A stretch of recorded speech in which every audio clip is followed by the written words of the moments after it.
கிறிஸ்துவுக்குள் அன்பான அன்பு உள்ளங்களை மீண்டுமாய் இந்த காலை வேளையிலும் ஒரு புதிய வாக்குத்தத்தத்தோடு உங்களை நான் சந்திப்பதில் நான் மிக்க மகிழ்ச்சி அடைகிறேன். 14ஆம் தேதி 3வது மாதம் 2024ஆம் ஆண்டு சனிக்கிழமை. இந்த அருமையான காலை வேளையிலும் கர்த்தருடைய வார்த்தை இந்த நாட்களில் நமக்கு இப்படியாக வருகிறதை இந்த நாட்களில் காணக்கூடியதாக இருக்கிறது. ஏசாயாவின் தீர்க்கதரிசன புத்தகம் 49வது அதிகாரம் 15வது வசனத்தை இந்த நாட்களில் வாசிக்க கேட்போமா இருந்தால், ஆண்டோடைய வார்த்தை இந்த நாட்களில் சொல்லுகிறது, இஸ்திரியானவள் தன் கற்பத்தின் பிள்ளைகளுக்கு இறங்காமல் தன் பாலகனை மறப்பாளோ? அவர்கள் மறந்தாலும் நான் உன்னை மறப்பதில்லை என்று நம்முடைய தேவனாகிய கர்த்தர் இந்த நாட்களில் நமக்கு சொல்லுகிறதை பார்க்கிறோம். அருமை பிள்ளைகளே, தாவீதினுடைய வாழ்க்கையை எடுத்து பாருங்கள். தாவீது இந்த நாட்களிலே பாருங்கள், அவருடைய குடும்பத்திலே கடைசி பிள்ளையாக இருந்தாலும் ஆனாலும் இந்த நாட்களிலே ஒரு மறக்கப்பட்டவராய் இந்த நாட்களிலே ஆடுகளை மேய்க்கிறவராய் இருக்கிறதை அங்கே காணக்கூடியதாக இருக்கிறது.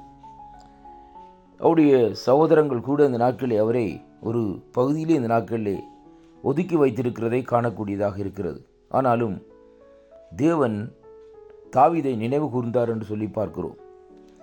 ஏனப்படியாக தாவீதை இந்த நாட்களில் நினைவு கூர்ந்தார் என்றால், தாவீது தேவனுக்கு பிரியமாக இந்த நாட்களிலே நடந்த ஒரு வாலிபனாக இந்த நாட்களில் இருக்கிறதை அங்கே காணக்கூடியதாக இருக்கிறது. பாருங்கள், அவர் தன்னுடைய தீர்க்கதரிசியை அங்கே அனுப்பி இந்த நாட்களிலே தாவீதை அபிஷேகம் பண்ணும்படியாக அந்த இடத்திலே அனுப்புகிற வேளையிலே தீர்க்கதரிசியாகிய சாமுவேல் அங்கே கடந்து செல்லுகிற வேளையிலும் அவருடைய வீட்டிலே பார்த்து அவருடைய சகோதரங்களை பார்த்து இந்த நாட்களிலே அந்த இடத்திலே அவர் அபிஷேகம் பண்ண ஆயத்தப்படுகிற வேளையிலே ஆண்டவர் இந்த நாட்களில் நிராகரிக்கிறதை பார்க்கிறோம்.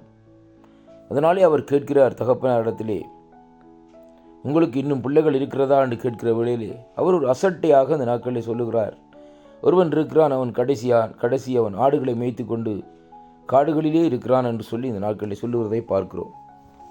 மறக்கப்பட்ட தாவீதை அந்த இடத்திலே நாங்கள் பார்க்கக்கூடியதாக இருக்கிறது. ஆனாலும் கர்த்தர் தாவீதை நினைவு கூறுகிறார்.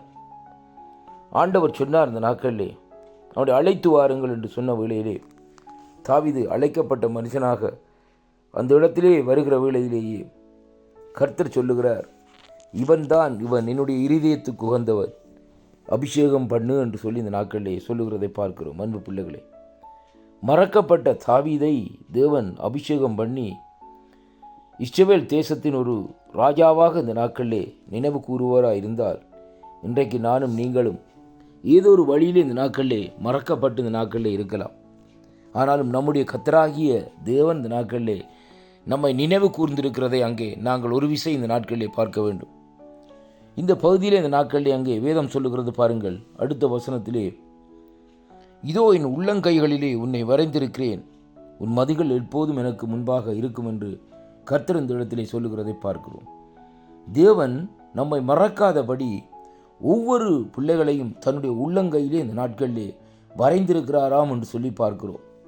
தினமும் தேவன் இந்த நாட்களிலே ஒவ்வொரு செக்கனும் இந்த நாட்களிலே நம்மை நினைவு கூர்ந்து நம்முடைய நெருக்கங்கள் துன்பங்கள் மத்தியிலே இந்த நாட்களில் நம்மை நோக்கி பார்க்கிற தேவனும் விடுதலையாக்குகிற தேவனுமாய் இந்த நாட்களில் இருக்கிறதை பார்க்கிறோம். பக்தனாகிய யோபு சொல்லுகிறார், ஒவ்வொரு மனுஷனுடைய கையையும் தேவன் இந்த நாட்களிலே முத்தரித்திருக்கிறாராம் என்று சொல்லி இந்த நாட்களிலே யோபு புஸ்தகத்திலே இன்றைக்கு நாங்கள் பார்க்கக்கூடியதாக இருக்கிறது. அப்படியானால் தேவன் நம்மை மறக்காதபடி தன்னுடைய கரங்களிலே நம்மை முத்தரித்து வைத்து இந்த நாட்களிலே நம்முடைய தேவைகளை இந்த நாட்களிலே சந்திக்கிறவராக இருக்கிறார். அதனாலே அருமை பிள்ளைகளே, நீங்கள் குடும்பத்தினரால் உறவினர்களால் இந்த நாட்களிலே மறக்கப்பட்டிருக்கலாம். ஆனாலும் கர்த்தராகிய இயேசு கிறிஸ்து அண்டையிலே வருகிற வேளையிலே அவர் உங்களை மறவாமல் நினைக்கிற தேவனாய் இந்த நாட்களில் இருக்கிறதை அங்கே காணக்கூடியதாக இருக்கிறது.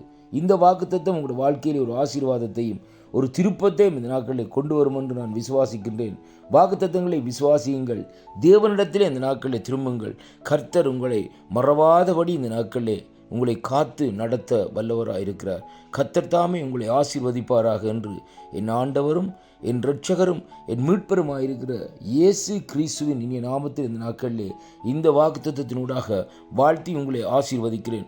வாக்குத்தத்தங்களை விசுவாசியுங்கள், தேவனிடத்திலே திரும்புங்கள். தேவன் உங்களை மறவாமல் நினைத்து உங்களுடைய தேவைகள் ஒவ்வொன்றையும் சந்தித்து நடத்த தேவன் வல்லவராயிருக்கிறார். கர்த்தர் தாமே உங்களை ஆசீர்வதிப்பாராக. ஆமென்.